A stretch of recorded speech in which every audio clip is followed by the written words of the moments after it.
Well, thank you very much. This is Max Legault with Shallow Grays Magazine, and welcome again to Rhode Island TerrorCon. We are here with a master artist, and we are quite honored to be here with a Mr. Bill Diamond. Bill Diamond has worked on so many things.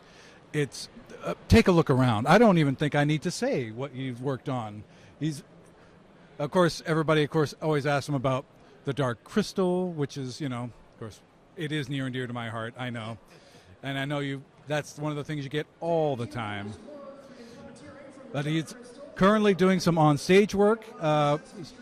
It was specifically regarding the Little Shop of Horrors behind you. Would you say that can handle someone who's 400 pounds, or is it 400 pounds? The plan is roughly about 250 to manipulate.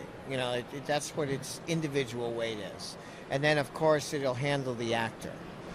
So even though it suspends the actor, but it can handle the weight. I mean, they're not in it for a very long period of time, but it does have to lift them and turn them. Okay, but in your case, when you're talking about the actor, you also mean the puppeteer.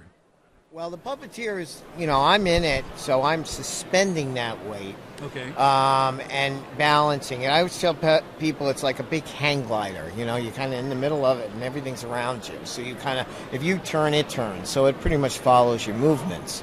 But it has to handle the weight of the actors and support it, even though it has a steel resting system underneath it.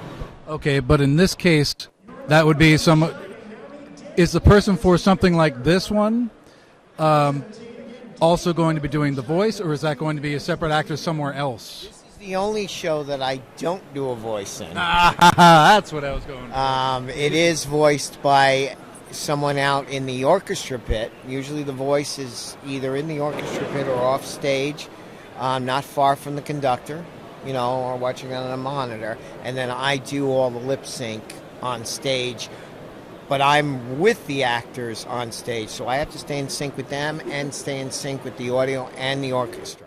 Okay, now that makes sense. So now you're doing Little Shop of Horrors, but where are you doing it, and where is its current run? Well, I've been doing it around the country. Right now, Dominican College is doing it, so they have brought me in because they rent the plants from us, and this one will not go out unless I perform it.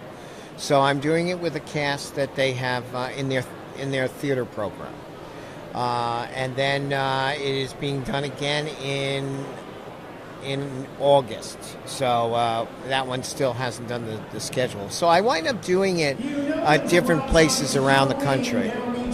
Okay, so it's really, really traveling, but is it the same? It's the same troupe, and they're just going wherever it's. Sometimes it's a whole different group. They'll bring me and the plant in. It's almost like when you get the royalties, you get me and you get the plant. A lot of times there are people that do this show and they don't realize this is a big part of the show. It is about the plant. Oh, I'd be there in a second. Absolutely. That's a great deal. We'd pay for that. So, since it started, when I first did after it closed on Broadway and then it went to New York premiere, they asked me to do the road tour. So I built this version of Audrey in '84, and then the revival, of course. But didn't realize that 30 some odd years later, I'd still be doing this. Surprise! Yeah, still doing it. So we own the plant, so usually when they get the royalties, they call us. Oh, okay, so now that makes sense. So they actually own it, and people actually have to rent it. But you also, from what I understand with your talk earlier, you also do commissioned works for people, which in that case they would own. Yeah, there are times that we, at the puppet shop, will do commission works for collectors. Then we we build a lot of puppets for TV and film, and then they come back to the studio. It's usually part of our arrangement, so that we can put them on tour. They're part of the arrangement, depending on what we're doing. Interesting, very good. Now, one of the questions that was a bit obscure because it might give away, time. You started this when? Because you had sort of, I know you talked about Jim and how he got started and a few other people, but not necessarily when you did. I started doing illustration, commercials, and stop motion animation. My first film to credit was at 15. 15? Okay, that's impressive. Stop motion animation, which was entered in a New York State's film commission, and then I won. And then I didn't want to do animation after that. Oh, what, was it because of the amount of work involved? Animation was too slow. I took a great amount of time. I got a chance to meet Ray Harryhausen at one point, and I love doing the sets and things with stop motion. I love working on the maquettes and all that.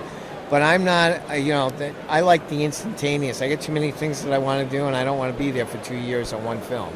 Okay, but that still must have been a great way to start. It was a great way to start. I mean, I did get a chance to do some cell animation and that, but I really liked the build of it, but the puppetry was much more quicker and instantaneous for TV. Well, and in your case, you actually got to express yourself a little more, because when you're in the puppetry, most of the time you are expressing yourself, and a lot of the times you're the voice. What's fun about the puppetry is that not only you get to act, but you become the character. So what's really interesting is that you get a chance to not only build it, create it, but you can perform it. Stop motion, you can do that, but you're never actually interconnecting, you're never performing. You can see the work later on as much cell. It's a whole different way that it happens. I like the gratification that when the character comes out, he can work with you one-to-one. Yep. Yeah, and so how long was that first film when you were 15? Because I know the stop animation, that's frame by frame by frame. It was I think it was 26 minutes. I entered into a film festival. But for stop animation, that's a lot of work. A lot of work. That was a lot of work. I mean, are you like estimating probably a couple hundred hours for that 26 minutes? Yeah, I would imagine so. So I can see why that would leapfrog you to another section of it. But so while you did that and then you decided you wanted to move on and entered puppeteering and stuff, how did you make that transition? At what point? Well, it's a little more complicated. It's complicated. It's complicated because I was doing theater. I had my own theater company. I was producing my own shows and that I was touring with. Remember the name? Oh yeah, well I had a Pandemonium theater company, and then it was funny because I did want to do the school shows, so I got a group of kids together, and we wound up doing Abbott and Costello, Marx Brothers, and I was playing all the performances and directing. Can we do that now? That would be awesome. It was fun. And so I did theater, and then I did TV, and it just, I guess it was sparking the fact that I really wanted to own my own studios and my own films, and that's what led to what I do now, over 40 years later. It might be over 40 years later, but you're still going strong. Oh yeah. I mean, we now have moved our studio to our own facility down on the Hudson in the city to expand it we have some sound stages there to expand it into more of a movie backdrop facility. So it's not just a workshop, you're actually doing filming there as well. Well, we did in our other studios. We did too. We already had, so we moved it to a bigger piece of property. It will have a back lot and interior has 4 stages already. So we have puppet shops, and we have scenic shops, and we have makeup shops, and we have puppet shops. Okay, and that I have to imagine that because these are your stages, that you were able to custom design them to work better with puppetry. This is yes. There's a couple. One stage handles just our monster TV stuff that's being built now. Other will handle regular TV. We have a photography studio. We have our radio show. There is the puppet shop. So we do a lot of stuff for other people too, as well as different networks and things like that. So we do our work, but we do other people's work. Oh, that's excellent. So do you even look for work anymore? Is it just come to you now? I think nobody can ever stop looking for work. I think what we tend to do is try to pick what we want to do more so than stuff that comes at us. We have a little bit easier chance of saying, nah, we don't need to do that. Okay, so at least you can pick and choose a bit. Yeah, so there's always something that exciting that comes along that, we're surprised with, that like, oh, okay, I always wanted to do that. Okay, so this goes back to probably my original question, if you saw that video on stage.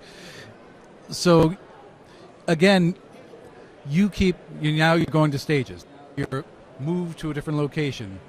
You're expanding and doing things. Do you keep learning and adding knowledge to how you do it? And we're refining our studios to be something different because the space allows us to do different things. So we're kind of looking at, okay, the older studios were old. We now can train them to be something more. We can put bigger green screen in. We can do some things a little bit more with the higher ceilings, digital. There's some other elements that we can do that the old facility wouldn't allow us to do. Excellent. I thought we tried to stay away from blue screens, though. We're going for actual models. We actually still use green screen and blue screen with puppets. We still do that. So, for example, if we don't build a set, we can put them, or we use set elements. It's not that we've never done that. That's just, we do add the computer elements to it. Yeah. I figured it was just interesting to hear how you actually are integrating it now while keeping it as real as possible. Yeah, we still do a lot of practical stuff, but nothing that I do is strictly in the computer. I mean, if that was the case, then you can go to Pixar or Blue Sky, because I think what it is that when directors depend on it to get a certain thing, I think that has changed. I think they have found that the actors and entertainment and the audience don't just want to see everything CG. They don't mind a film now and then, but I think they still want that tangible work. Well, I know I certainly do, as well as most people I talk to, so I think you should keep it up. We'll do our best, but that's the young people who say, hey, we want to see more. They can change it. Yeah, I fully agree, and there's a lot of that going around right now. Well, this is just a fascinating interview, and I'm still giddy with excitement being able to talk to Mr. Diamond. And thank you so much for taking your time to speak with us here at Shallow Grays Magazine. This is just wonderful. I hope to actually be able to catch one of the shows, and I will be in the front row, I swear to God. All right. Well, thank you very much. This is Max Legault and Bill Diamond with Shallow Grays Magazine. You guys have a great day.